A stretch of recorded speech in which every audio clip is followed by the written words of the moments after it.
అర్హులైన పేదలందరికీ ఇందిరమ్మ ఇళ్లు నిర్మించి ఇస్తామని టీజీఈసీ చైర్మన్ నిర్మల జగ్గారెడ్డి అన్నారు. బుధవారం సదాశివపేట పట్టణంలోని 19, 11, 22 వార్డులలో ఇందిరమ్మ ఇండ్లు లబ్ధిదారుల ఇంటి నిర్మాణ పనులను స్థానిక నాయకులతో కలిసి ప్రారంభించారు. అనంతరం పురపాలక సంఘం కార్యాలయంలో లబ్ధిదారులకు ఇందిరమ్మ ఇండ్ల మంజూరు పత్రాలను అందజేశారు. ఈ సందర్భంగా నిర్మల జగ్గారెడ్డి మాట్లాడుతూ కాంగ్రెస్ ప్రభుత్వం పేదల సంక్షేమం కోసం పనిచేస్తుందన్నారు. ఎన్నికల్లో ఇచ్చిన హామీ మేరకు అర్హులైన ప్రతి ఒక్కరికి ఇందిరమ్మ ఇండ్లు అందజేస్తామన్నారు. ఇందిరమ్మ ఇండ్ల నిర్మాణం నిరంతరం కొనసాగుతుందని, ప్రతి ఒక్కరికి కూడా ఇండ్లు వస్తాయని ఎవరు కూడా అధైర్యపడొద్దు అని కోరారు. రాష్ట్ర ప్రభుత్వం ముఖ్యమంత్రి రేవంత్ రెడ్డి సారథ్యంలో రుణమాఫీ, రైతు భరోసా, మహిళలకు ఉచిత బస్సు ప్రయాణం వంటి ఎన్నో సంక్షేమ పథకాలను అమలు చేస్తుందని తెలిపారు.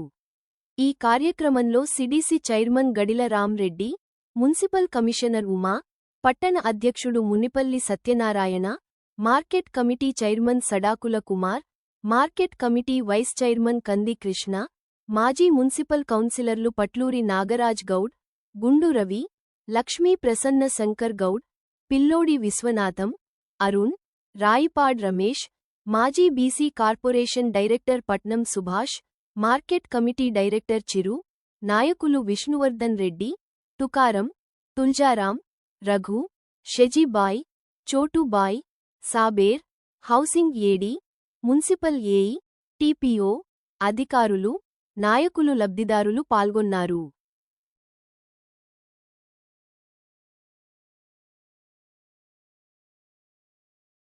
ఈరోజు మనం ఇందిరమ్మ ప్రోగ్రాంలో 52 ఏళ్ళకి శాంక్షన్ అయింది. దానికి ప్రొసీడింగ్స్ ఇవ్వడానికి మేడం గారు వచ్చేసారు. ఆ తర్వాత ఇంకా మిగిలిన కూడా రావడానికి ఇంకొక దగ్గర ఒక 500 వచ్చే ఉన్నాయి. అవి కూడా వస్తాయి. ముందు వచ్చినవి తీసుకుంటే దాన్ని మనం రాలేదు అనుకోబట్టి ఇంకా వచ్చే చాలా ఉన్నాయి, వస్తాయి కూడా. మనం అప్లై చేసుకుంటాం ఉన్నాయి. ఇంకా ఎవరైనా అప్లై చేసుకోవాలంటే వాళ్ళు కూడా చేసుకోండి, ఇవ్వడానికి మేము రెడీ ఉన్నాం. మరి వాళ్ళకి ఇవ్వడం జరిగింది. మేము మీ ముందు చెప్తున్నాము, ఖచ్చితంగా మన జగ్గారెడ్డి గారు ఏదైతే 500 ప్లాట్లు మంజూరు చేస్తారో ప్రతి నిరుపేద ఇంటికి వెళ్ళి వాళ్ళు తప్పకుండా మేము అందిస్తామని చెప్పేసి మనం చేస్తున్నాము. అదేవిధంగా ప్రజల కోరిక ఒకటి, మేడం గారు సదాశివపేట పట్టణానికి విద్యార్థుల కోసం పాలిటెక్నికల్ లేకపోతే ఐటీఐ మరి పెద్దమందితో మాట్లాడుకొని ముఖ్యమంత్రి చెప్పి చిరస్థాయిగా ఇది ఒక పేరు ఉండిపోతుంది కనుక తప్పకుండా మేము దృష్టి ఇస్తున్నాము. అదొకటి చేస్తే సంతోషపడతాము. ఇప్పుడు మన పురపాలక సంఘం ఇళ్ల పంపిణీ కార్యక్రమం, మరి ఈ కార్యక్రమానికి అధ్యక్షత వహిస్తున్న కమిషనర్ గారు, అలాగే ఇంటింటికి తిరగడం జరిగింది. మీ వేదన మా ముందు ఉంచడం జరిగింది. కానీ 2013లో 14లో అప్పుడు సిద్ధాపూర్ కాలనీలో 5,000 చిరుకు పైనే ప్లాట్లు ఇవ్వడం జరిగింది. ఆ ఇచ్చిన తెల్లారే ఎలక్షన్ కూడా వచ్చింది. అక్కడ మీరు ఎన్ని కబ్జాలో కూర్చోండి అని జగ్గారెడ్డి గారు చెప్పడం జరిగిన తెల్లారే ఎలక్షన్ కూడా రావడం, మరి తర్వాత జగ్గారెడ్డి గారు ఓడిపోవడం, మరి అలాంటి ఇబ్బందులు మనం అందరికీ తెలిసినాయే. మరి అదే ప్లేస్లో డబుల్ బెడ్రూమ్ కూడా కట్టడం జరిగింది. గత ప్రభుత్వం ఎప్పుడైతే జగ్గారెడ్డి గారు అలాట్మెంట్ చేసిన స్థలంలోనే డబుల్ బెడ్రూమ్ కట్టించడం జరిగింది. మరి ఆ డబుల్ బెడ్రూమ్ ఎవరికి వచ్చినాయి అంటే మీ అందరికీ తెలుసు. ఆ ప్రభుత్వం ఆ పార్టీలో ఉన్న వాళ్ళకే విలువ ఇచ్చింది, వాళ్ళకే అలాట్మెంట్ చేసింది. సరే, లేని వాళ్ళకు ఆ పార్టీలో ఉన్న వాళ్ళని పర్వాలేదు, లేని వాళ్ళకి ఇస్తే సంతోషిస్తుంది. ఇల్లు ఉన్న వాళ్ళకి మరి 2 ఫ్లోర్, ఒక్కొక్క ఫ్లోర్ ఉన్న వాళ్ళకు కూడా డబుల్ బెడ్రూమ్ ఇస్తే ఆడ తాళాలు వేయాలి, లేకపోతే కిరాయికి ఇవ్వాలి. మరి వాళ్ళు ఉన్న సొంత ఇంట్లో ఉండడం జరిగింది. అది చాలా బాధాకరం. ప్రభుత్వం అంటే లేని వాళ్ళకి చేసిందే ప్రభుత్వం, ఉన్నోనికి చేస్తే అది ప్రభుత్వం. ఆకలి లేనివానికి అన్నం పెడితే అర్థం ఉంటుందా? ఆకలి ఉన్నోనికి అన్నం పెడితే జీవితాంతం గుర్తు చేస్తారు. అది కాంగ్రెస్ పార్టీ పాలసీ. లేని వాళ్ళకి చేయాలనేదే ముఖ్య ఉద్దేశం. ఇప్పుడు కాదు, కాంగ్రెస్ పార్టీ మొదటి నుంచి కూడా, స్వతంత్రం తెచ్చినప్పటి నుంచి కూడా ప్రజల కోసమే చేస్తుంది. మరి తెలంగాణ రాష్ట్రం ఎందుకు తెచ్చుకున్నామన్నా?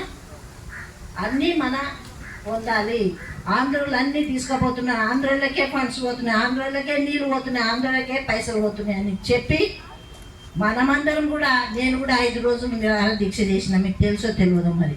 5 రోజులు అంబేద్కర్ బొమ్మ కాడ సంగారెడ్డిలో నిరాహార దీక్ష చేసిన తెలంగాణ రాష్ట్రం రావాలని అందరూ పోరాడినాం. ఉద్యోగస్తులు పోరాడినారు, అడ్వకేట్స్ పోరాడినారు. మరి అందరూ కూడా ప్రతి కులం కూడా రోడ్డు మీద వంట వార్పు చేసి రోడ్ల మీద తిన్న రోజు అన్ని మర్చిపోయిన. నెక్స్ట్ కోవూరి మానమ్మ.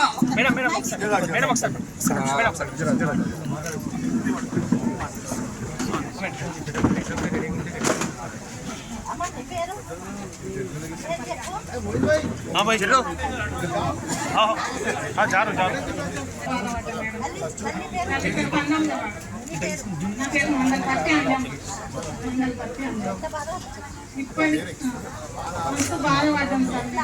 చాలా అంటే చాలా బాధపడ్డాం. ఏదో ఇక్కడ కూలిపోతుంది మొత్తం.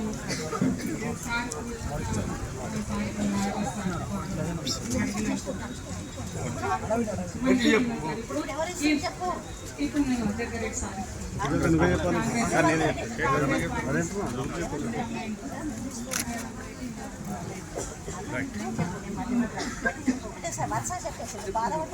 కాంగ్రెస్ పార్టీ ఇస్తుంది ఇందిరమ్మ ఇండ్లు.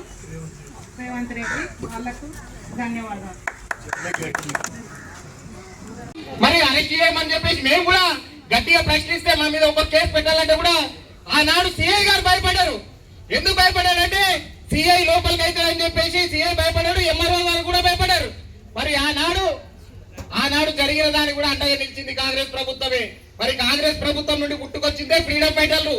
కాబట్టి ఈ రోజు కాంగ్రెస్ ప్రభుత్వం అధికారంలో ఉన్నందుకు ఫ్రీడమ్ ఫైటర్లు అంతా చాలా సంతోషంగా ఉన్నారు.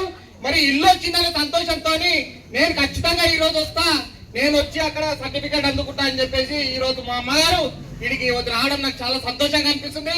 కాబట్టి మాయమాటలు చెప్పే పార్టీని మీరు నమ్మకండి. ఖచ్చితంగా కాంగ్రెస్ పార్టీ ఇంతకుముందు మేడం గారు చెప్పినట్టు అందరికి చేతి చూపెడుతుంది, మీకు అండగా ఉంటుందని చెప్పేసి నమ్మకాన్ని ఇస్తుంది, ధైర్యాన్ని ఇస్తుంది.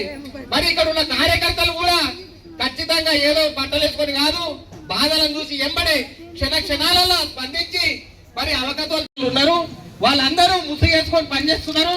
మరి ఇదంతా కాంగ్రెస్ ప్రభుత్వంలో ఆ నాటకాలు నడవాయి. కాబట్టి మేము ధైర్యంగా ఈరోజు ఈ కాంగ్రెస్ ప్రభుత్వం నుండి మేము అప్పట్లో ఉన్నటువంటి రాజశేఖర రెడ్డి గారు ఇచ్చిన ఉచిత చదువుతోనే ఈ రోజు గొప్ప విద్యావంతునయ్యాను.